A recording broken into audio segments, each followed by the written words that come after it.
Hey YouTube, have you ever wondered why you still suck at zombies? After 10 years, I haven't seen a single video out there for Black Ops 3 that helps you improve and get better at the game. So, I've decided to make a video on it. This isn't going to be a guide how to play the maps, but a video that goes in depth with skilled gameplay, and the people that want to make it to the top 1% of players. Sorry for not uploading, I've been busy at college, but I'm back. Anyways, I hope you enjoy the video, and here's why you still suck at zombies.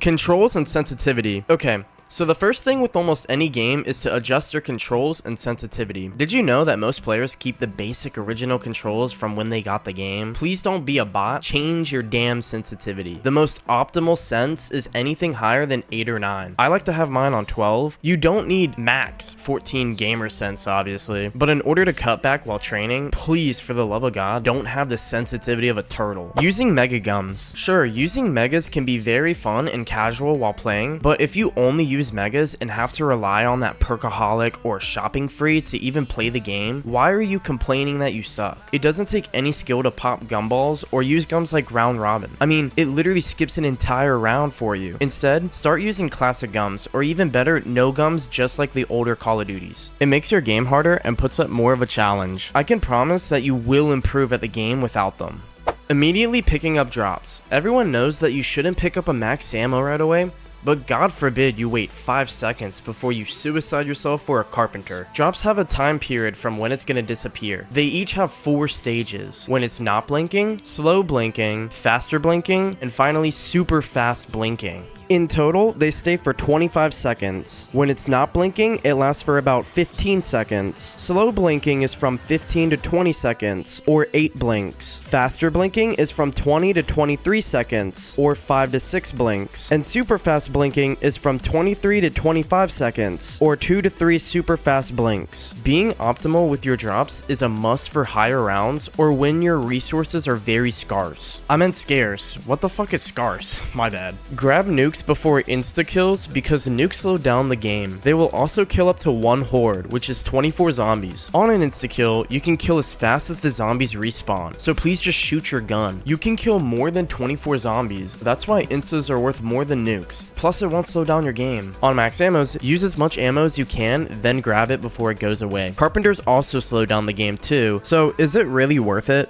Not challenging yourself. If you still suck at zombies, you most likely are not going out of your comfort zone to try new things or play new maps. Stop using god tier wonder weapons and doing the same Easter egg over and over again. Unless you've been living under a rock, there is this website called Zombie World Records, or ZWR. It's where all the best zombie players submit their games. I'm pushing for players to actually get good at the game and do the hard shit. Watch this guy. He's the world's best first room player, and he can survive over 40 rounds in the first room with bosses.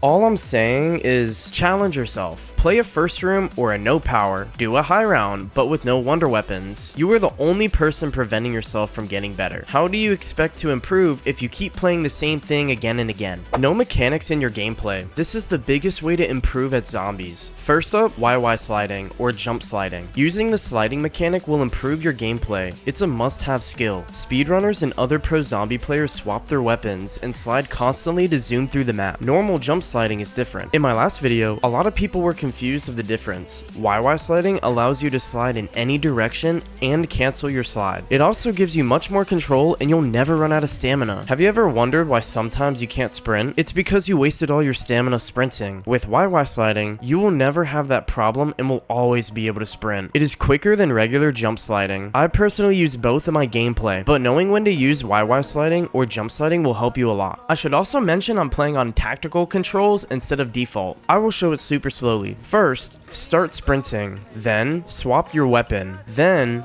you need a slide, and right before you stand back up on your feet, you swap your weapon again. Here's what it should look like in full speed.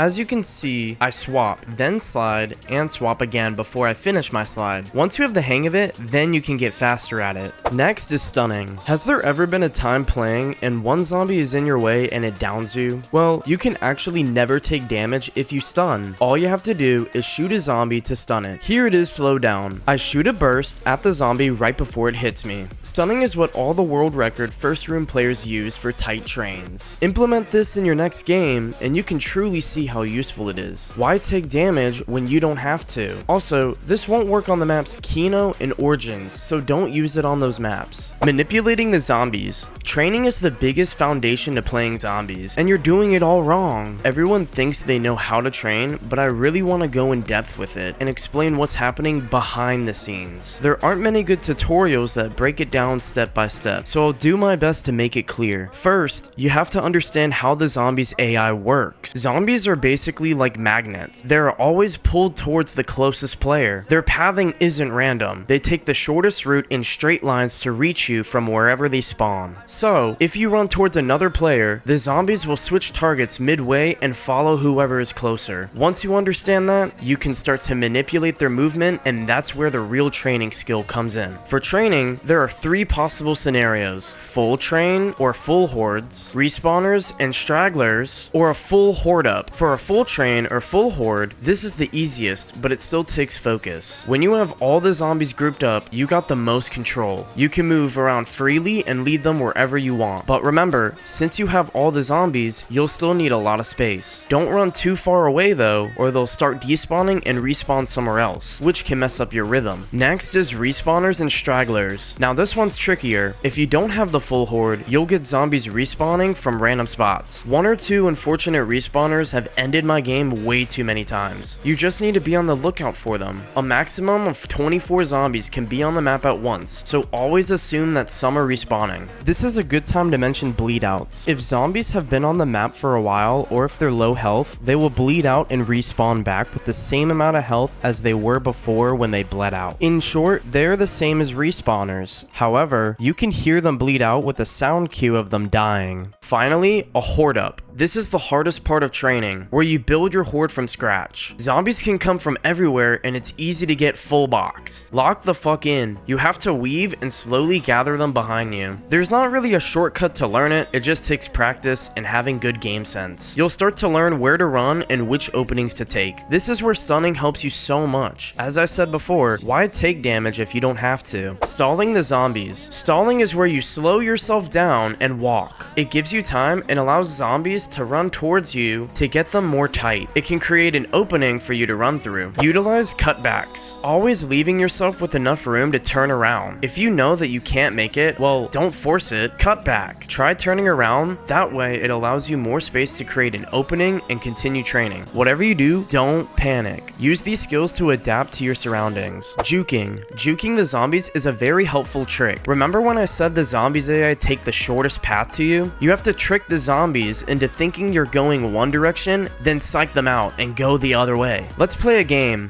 Which path is the safest way to go? If you said this one, then you're correct. What about this one? In this example, there isn't really a good opening, so the best thing to do is to cut back, to force and create a new opening. Next, I'm gonna show you 2 clips. In the first clip, I don't stall the zombies, I just try and run through as fast as I can. As you see, I died. In the second clip, I stalled the zombies and waited a few seconds before leaving. The zombies ran towards me more tightly and it gave me a nice opening for me to go through. Merging and switching trains. Before I cover this, we have to understand the term griefing. Griefing is where you hurt or prevent your teammate from training or doing their thing. Just like in Black Ops 2 zombies, you can kill your own teammate. Don't be that guy that does something wrong and griefs your teammate or potentially griefing the entire game. Now that you understand this concept, there are 2 jobs a player can have. Ask the question, are you training and keeping the horde of zombies? Or are you merging and giving the zombies to the other player? The guy training or keeping has to watch the player merging. You have to run closely behind the player merging so they don't pull your tail of zombies. Here it is slowed down. The guy merging also needs to watch the player training. He has to time it correctly so he doesn't grief his teammate. He has to run with him training, then leave. If he runs too fast, he will pull the tail of zombies. If he runs too slow, he will body block and kill the guy training. Time it perfectly so nobody gets griefed. Merging and giving the zombies. If you are the one merging zombies, you have to time it correctly so you don't accidentally grief your teammate. This is too fast. And this is too slow.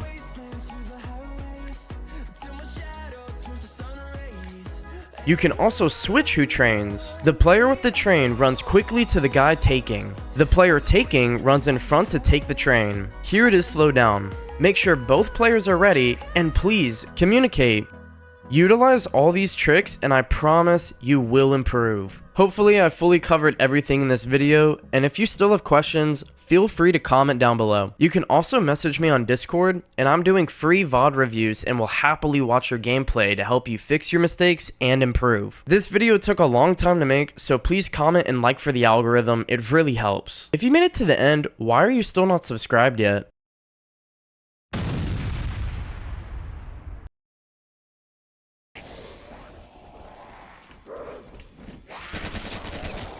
Ah! Oh shit. I killed myself.